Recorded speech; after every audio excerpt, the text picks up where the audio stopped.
Thanks, guys. What was it? Okay. So, software, great presentation, John.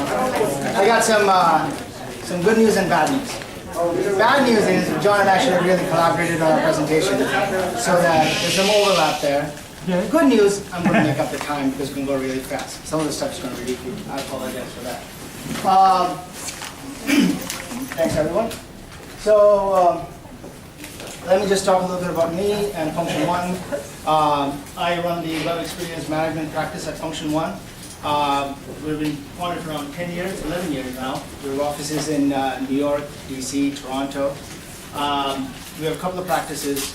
One's under operational intelligence, and the other one is Web Experience Management. And we work with a lot of brands, trying to help them make their content management strategy come to life, especially the tech stack side of things. So, just a few questions. How many here do blogging or do content management for their business or their companies right now? Oh, okay. Do you find it useful? Do you find it working, not working? Working, good, okay. Well, so the people here, I kind of want to focus more on that. And when people talk about content strategy, I think John alluded to that earlier as well.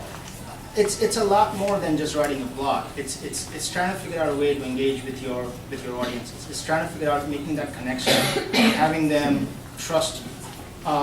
The brands that we work with started off kind of dabbling in it, not getting into it, and over the years they've kind of come up with some ways that they are using content marketing to kind of drive conversion. So that's what I'm going to talk about today. There's lots of funnels out there, but for a presentation today, let's just take a look at a very simple funnel, right? Let's say awareness, evaluation, and conversion. And let's talk about each of these things and what ends up happening.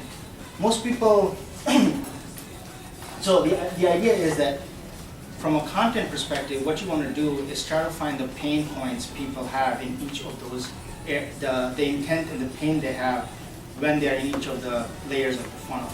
And then you're trying to move them, solve their problem, and basically move them down the funnel. What do I mean by that?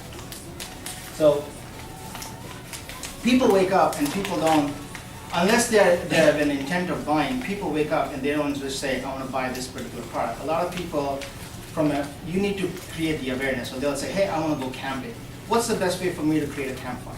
Hey, I need to buy a tent. What's the best tent out there?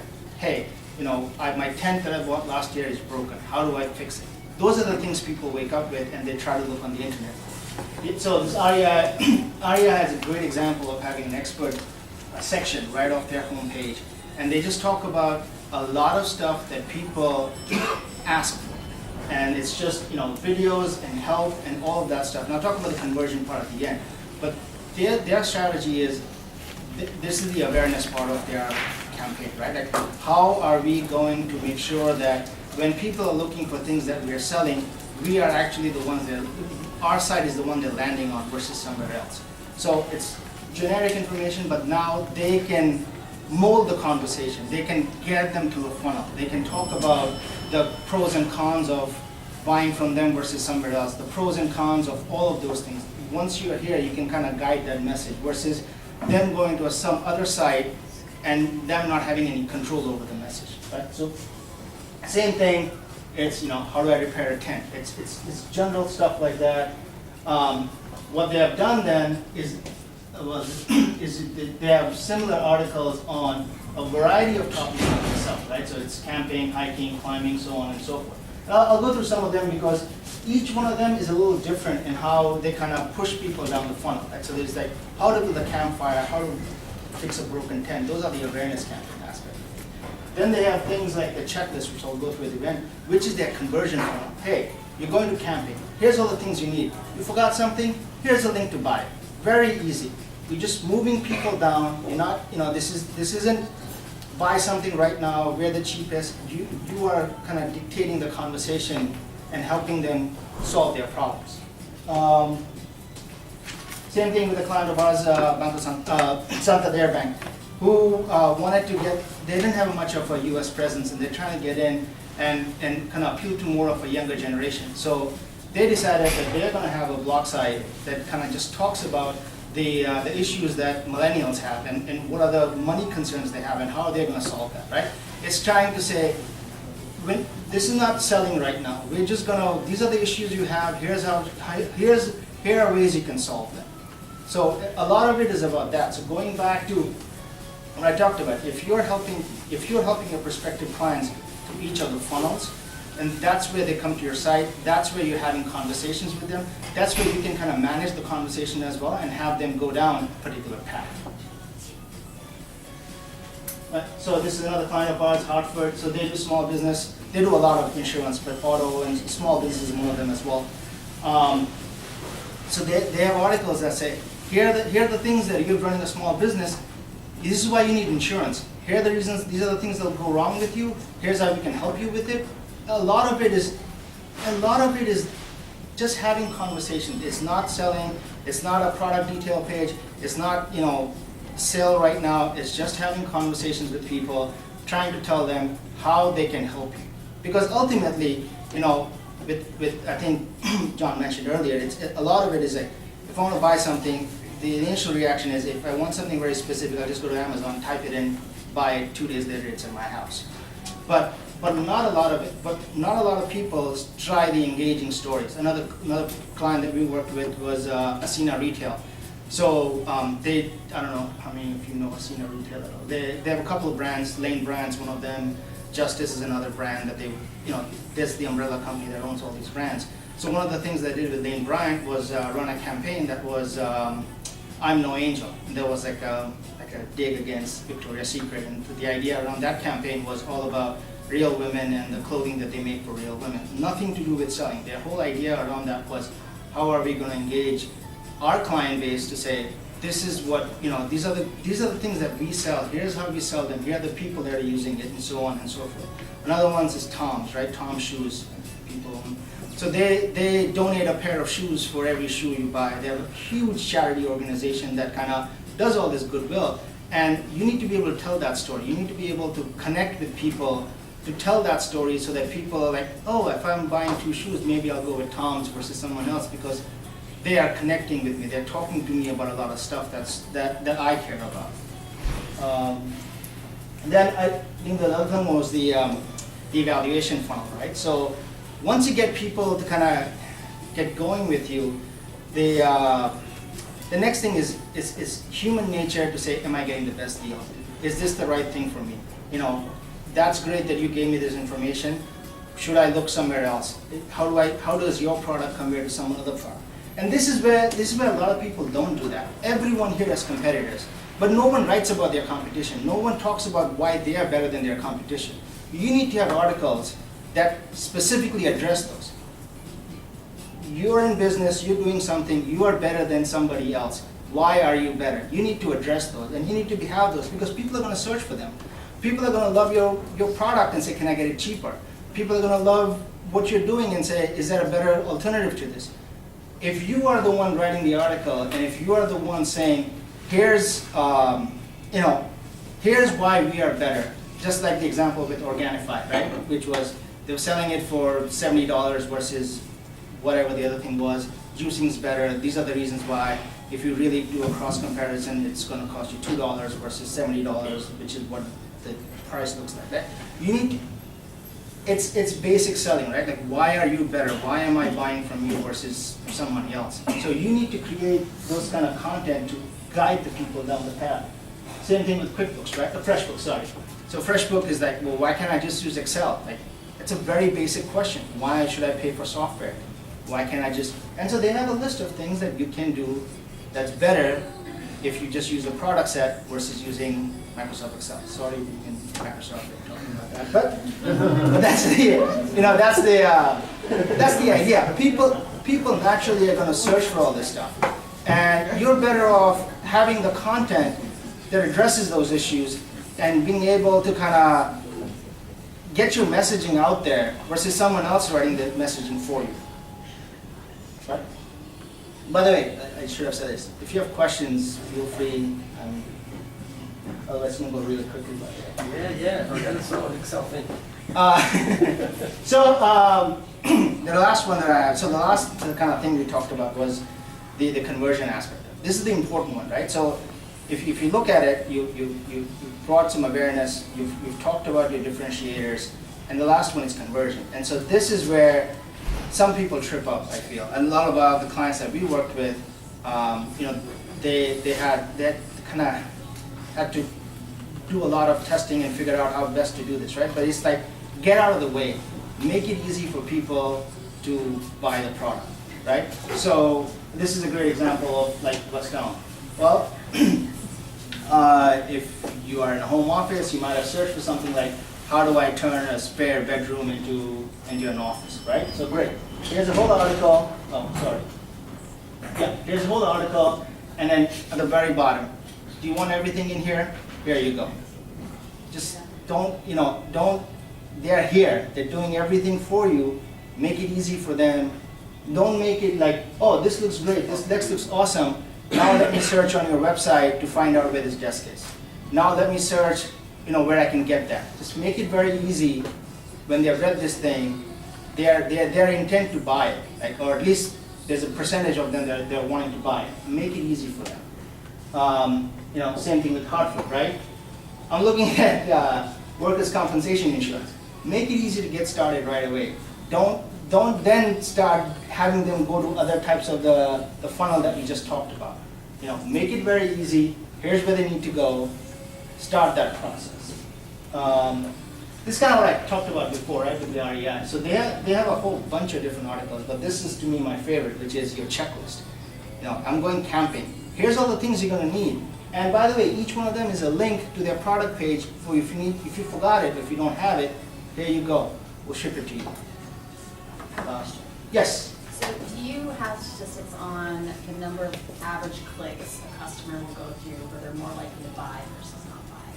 I do not. So a lot of the work that we do is around clients that are trying to bring up a content management system up and running to do these kind of things. So predominantly work with brands, and we work with Oracle Technologies, ATG, things of that nature, and we implement stuff around web content management systems like Drupal and Oracle Web Center sites. So a lot of that stuff is on that side. I'll talk a little bit about why those systems are different, but no, to answer your specific questions. No. A lot of this is basically the messaging aspect of that. Our target audience, from our perspective, is the marketer. And they're trying to create a message and make sure the message resonates. And then, I think for brands, the biggest issue now is everyone's writing everywhere on a lot of things. And if they're not out there telling their story, or why this is something's better, or why they're better, they're losing out on that side. So they need tools in place to be able to do those kind of things. Yes, go ahead.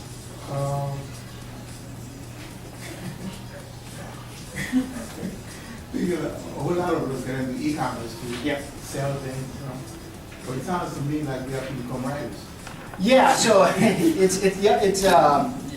I completely understand that. But I don't think a lot of it is becoming writers. I think it's basically, it's selling, right? I understand, you can always, I'm not the best writer, but I can articulate why you should go with my firm versus another firm, because I can sell. Same thing with you. If you're going in e-commerce, you at some degree are selling. You know how to sell your product.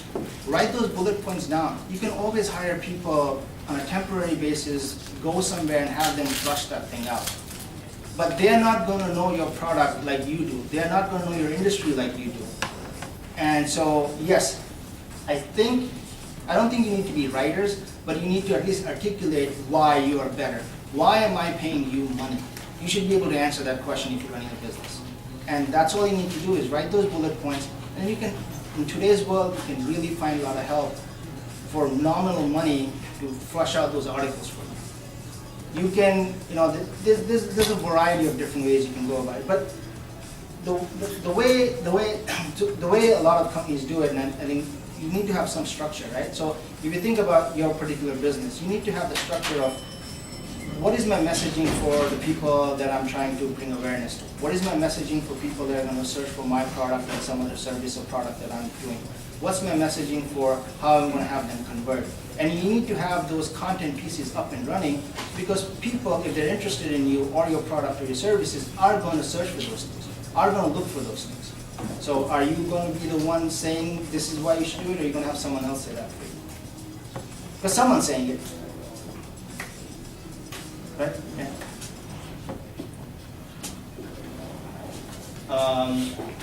So this was another question that I get often asked, right? They're like, well, let's say even if I am a writer, I have access to writers, what article should I put? What is there? So there's tons of websites out there. So this is one of my favorite ones. It's called Answer the Public. Pretty sure? Answer the Public? Yes. And for whatever reason, I keep forgetting the name on it. Bookmark. And you can just type in a keyword. And what it does, it basically gives you, I'll give you a zoomed in chart on this. It basically gives you all the things that people generally search for. So then you can start writing articles for these things, right? So, why is camping so expensive? I have an article on it. Then you can figure out if these things are something that you want to do or not. But it's just coming up with some keywords that people are going to search for your product or services on, and then answering these questions. These are real questions that people are asking. Are you answering them or someone else answering them for you? Yes? Sorry, what's the website again? Yeah. It's Answer the Public. Thank you. Answer the public. Yes. It's one word.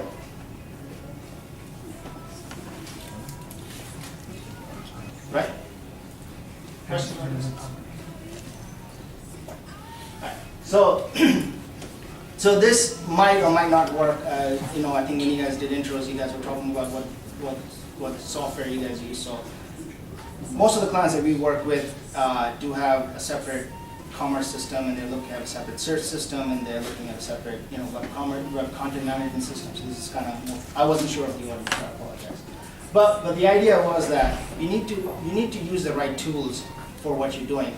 A lot of our clients started off becoming an e-commerce client. They're very big, and then they decided to go content marketing, and then they stuff all that content right into their e-com platform like ATG or something. And ATG is wonderful for your website, your e-commerce transaction site. It's horrible for content management. And this is another thing you should also look for. If you are really going to get into doing a lot of this content management stuff, there are very distinct reasons why you would want to choose two different systems versus one system. And I think now there are systems out there that are trying to integrate more and more. But if you are, one of the biggest issues that we run into is doing translation management with commerce systems is very difficult. With the web CMS, these things are designed for that. They're designed for having high volume content. They're designed for having a workflow, a syndication thing where you can publish to multiple things. It's designed for having very quick landing pages. It's designed for all that stuff. Versus on a commerce system, it's really designed for your product detail pages, your checkout process, the things around how you're going to transactionally get the person to buy something. So we work with a lot of clients that kind of help them distinguish the two and then kind of help them implement the web CMS aspect of things. Questions? If not, we've been pretty over quick. Well, but when you talk about web CMS and commerce, can you sort of apply that to like a platform and how it would work? Like if someone was on Magento or WooCommerce or something, they built out their site on that platform. Are you saying that the web CMS would sort of integrate with that? Yes. So a lot of the clients that we work with, so we work with Drupal and Oracle Web Center sites, and we've started working with Hippo. Hippo actually is a CMS, and then Bloomreach is their e-commerce side of things. So a lot of it is integration between the two, and you kind of go into three different models. You kind of go with who's painting the pictures, who's painting the screen, so to speak. Do you want your web CMS the one rendering the whole page, and in your commerce system just giving back-end information like how many units you have in stock and shipping addresses and things of that nature, or do you want your commerce system painting the screen, and then you want your web content management system kind of giving in the data that it needs? Oh, I need to create a landing page. I've created a content last year. I don't want to recreate it. How do I do it? Or you go with a hybrid approach. So we have clients that, like Kohl's is a client of ours, and they've done the hybrid approach where they have certain pages that are rendered by a web CMS and certain pages that are rendered by our commerce system. And then when the pages are rendered by commerce system, they get, the backend is kind of fed in through a web content management system, and vice versa. There are pros and cons to all three different approaches. The biggest pro and con, the biggest reason people want to use a web content management system for painting the screen, so to speak, is that you get the visual capability. A lot of web content management systems have easy WYSIWYG editors. You can drag and drop and do all of that stuff. When you take an approach where a commerce system or a different system is kind of painting the screen, you cannot get a live preview. It's very difficult because now you're just plugging in different parts versus seeing a whole thing. So there are pros and cons to everything, and so we advise clients on it.